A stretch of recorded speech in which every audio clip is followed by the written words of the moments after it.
अनेकता में एकता की तरफ बढ़ाया गया एक बड़ा सराहनीय कानून का कदम है। ठीक है स्वामी जी, लेकिन फिर इसको राजनीतिक चश्मे से क्यों देखा जा रहा है? क्यों तमाम सवाल उठाए जा रहे हैं यूसीसी को लेकर? क्यों ये कहा जा रहा है कि एक तरीके से कोशिश ये हो रही है कि भारत को हिंदू राष्ट्र की तरफ आगे बढ़ाया जाए, इसके लिए यूसीसी लाया जा रहा है? हमारी जो धार्मिक मान्यताएं हैं, सभी पक्षों की अपनी अपनी धार्मिक मान्यताएं हैं, उस पर एक तरीके से हमले के तौर पर देखा जा रहा है, ऐसे क्यों? देखिए, शुरू से मैंने बोला ना, डीप रूटेड फियर है। ये पॉलिटिकल हो गया। किसी पार्टी ने कोई सा भी विषय बिंदु को अपने एजेंडा में रख लिया। फॉर एग्जांपल बीजेपी ने यूसीसी को अपने उत्तराखंड के पॉलिटिकल एजेंडे में रख लिया। तो अच्छा है या बुरा है, आज के इस डेमोक्रेसी का सबसे पेक्युलियर थिंग यही है कि वो ये नहीं देखना चाहते हैं कि सामने वाले पक्ष ने भी कुछ अच्छी बात कही। तो राजनीतिक असहिष्णुता के इस दौर के अंदर यदि कोई सा भी राजनीतिक दल अच्छी बात भी कहेगा तो उसका विपक्षी दल उसका विरोध करेगा। हम लगातार इस विषय के ऊपर बात करते हैं। हिंदू राष्ट्र की जो बात है फॉर एग्जांपल, तो सनातन हिंदू राष्ट्र के अंदर कोई जाति वर्ण व्यवस्था की बात नहीं कही है। उसके अंदर जैसे अभी सर बता रहे थे, यदि हमारे संविधान के निर्माण के समय हमारे पास में पर्याप्त समय होता तो शायद ये UCC from the very beginning implement होता, क्योंकि उस समय पर यूनानिमस डिसीजन नहीं बन पाया।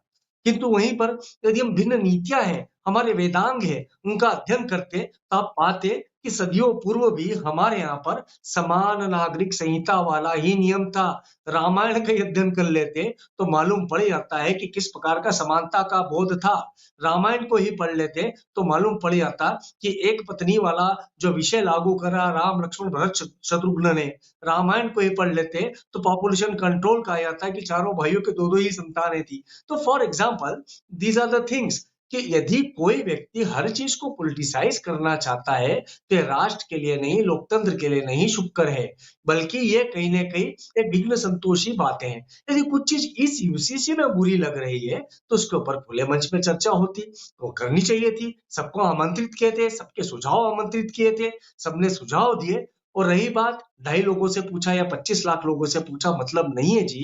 देखिए, यदि डेमोक्रेसी के अंदर आम जनता के सामने यदि 100 में से 90 लोग बोल देंगे कि रस्सी नहीं सांप है, तो सांप आप डिक्लेयर कर देंगे क्या?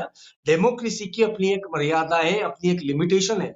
यदि वहां पर इंटेलेक्चुअलिटी है, जो विषय विशेषज्ञ है, जो कि समाज का चिंतक है, जो समाज को आगे ले जाने वाले हैं, उनकी कुछ समितियों ने, न्यायविदों ने मिल करके ये यदि मसौदा तैयार किया है तो इस मसौदे के ऊपर कोई आपत्ति नहीं होनी चाहिए। तो मेरा ऐसा सिंपल सा कहना है कि यूसीसी के अंदर यदि इन केस इनको किसी को कोई ऑब्जेक्शन है तो उस ऑब्जेक्शन को रूल आउट करने के लिए खुले मंच पर स्वतः ही आना चाहिए, परंतु आप विरोध नहीं करना चाहिए। ठीक है, मैं एक बात अश्विनी जी आपसे समझना चाहूंगा, क्योंकि मैं आपसे कोई पॉलिटिकल सवाल नहीं कर रहा हूं, केवल एक रेफरेंस के लिए इस बात का जिक्र कर रहा हूं, क्योंकि बार बार कहा जा रहा है कि बीजेपी के एजेंडे में दशकों से रहा है यूसीसी।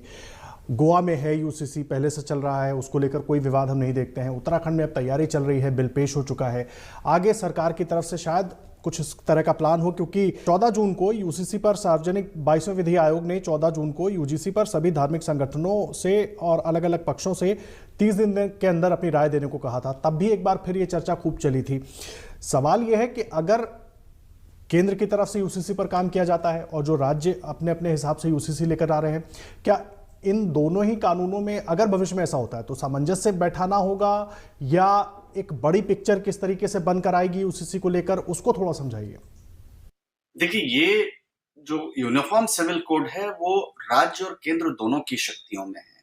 माने पार्लियामेंट भी इस पर कानून बना सकता है एक नेशनल लेवल का, और ये जो है स्टेट गवर्नमेंट चाहे तो वो भी कानून बना सकती है अपने राज्य में।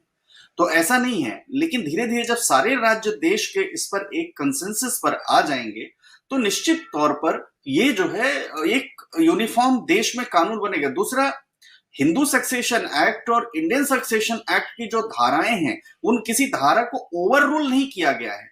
उन धाराओं को सुसंगत मानते हुए जो ये यूनिफॉर्म सिविल कोड उत्तराखंड का आया है, उसी को आधार बनाकर, माने वहां पर किसी ऐसा नहीं किसी नेशनल लेवल का जो कानून है उसको ओवर रूल किया गया हो।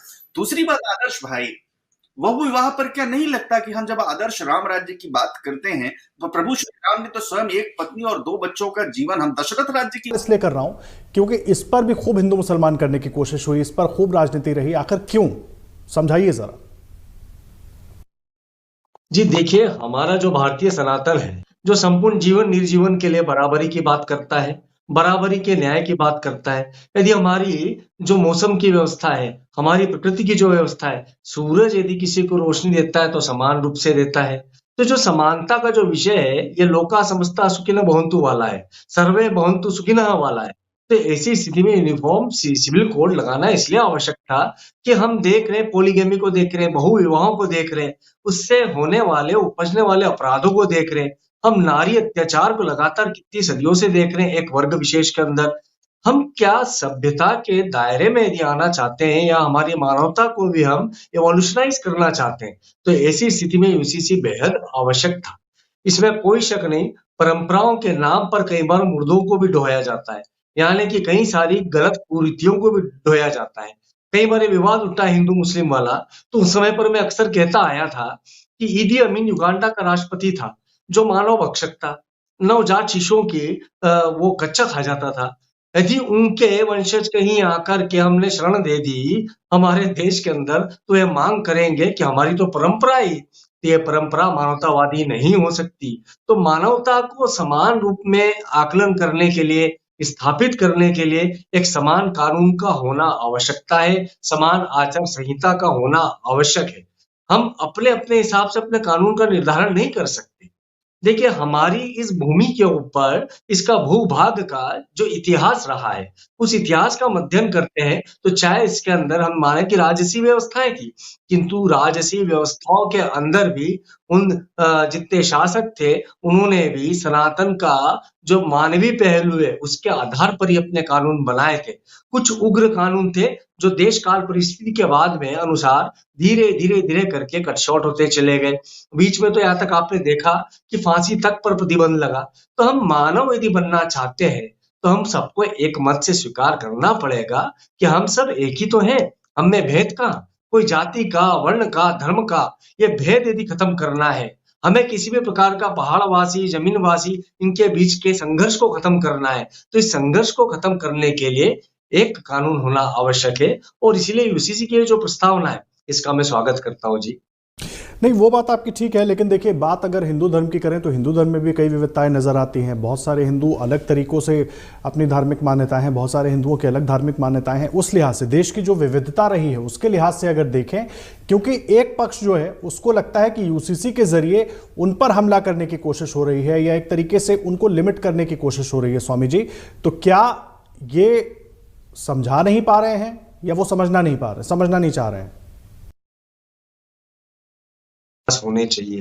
ये कानून जो है, यूसीसी जो है, ये किसी प्रकार का कोई तानाशाह कानून नहीं है।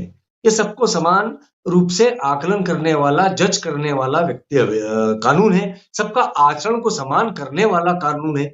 देखिए, हम निरंतर रूप से अध्ययन करते हैं तो हिंदू समाज की जो भिन्न रीतियां हैं, उसके अंदर जो कुरीतियां थी, जैसे कि हम देख रहे थे वो सती प्रथा थी, उसका अंत करने के लिए भी तो कानून ही सामने आया ना, तो वो अंत हुआ। तो कोई समाज की कोई कुरीति है, तो उसको हम धीरे-धीरे बाल विवाह है, वो कुरीति है, उसको भी हमें समाप्त करना ही होगा।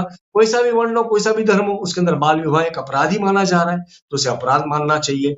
रही बात एडोलेसेंस एज के बाद का जो है, वोटिंग अधिकार की जब हमने एज की बात करी, तो इस यूसी की जो प्रस्तावना है, उसके अंदर मैंने पढ़ा कि बालिकाओं की जो आयु है, उसके अंदर थोड़ी-सी बढ़ोतरी की जाएगी शादी की, क्योंकि ताकि वे पूर्ण रूप से शिक्षित हो सके। तो किसके भले के लिए है? इसके अंदर कोई जाति, वर्ण, धर्म का लिखा है क्या? आप एक चीज़ बताइए, जिस प्रदेश से मैं आता हूँ, वहाँ पर एक नियम बनाया मुख्यमंत्री जी ने कि किसी भी धर्म स्थल से ध्वनि विस्तारकों का प्रतिबंध होगा। यानी कि एक डेसिबल है, जो मानव के लिए लिमिटेड वैल्यू के अंदर ठीक है। तो एक साइंटिफिक उसका एक आधार है और उसको समान रूप से लागू किया जा रहा है। इसके अंदर धार्मिक विद्वेष कहाँ आ रहा है? धार्मिक विद्वेष नहीं है जी ये मन के अंदर एक राजनीतिक कलुषित या जिसे कह सकते हैं डीप रूटेड एक पेन है, एक डीप रूटेड एजेंडा है या एक डीप रूटेड उद्देश्य है, जिसके चलते हुए परस्पर विरोध की बातें आती है जी। ठीक है, आप रहिए स्वामी जी हमारे साथ। अश्विनी जी, मैं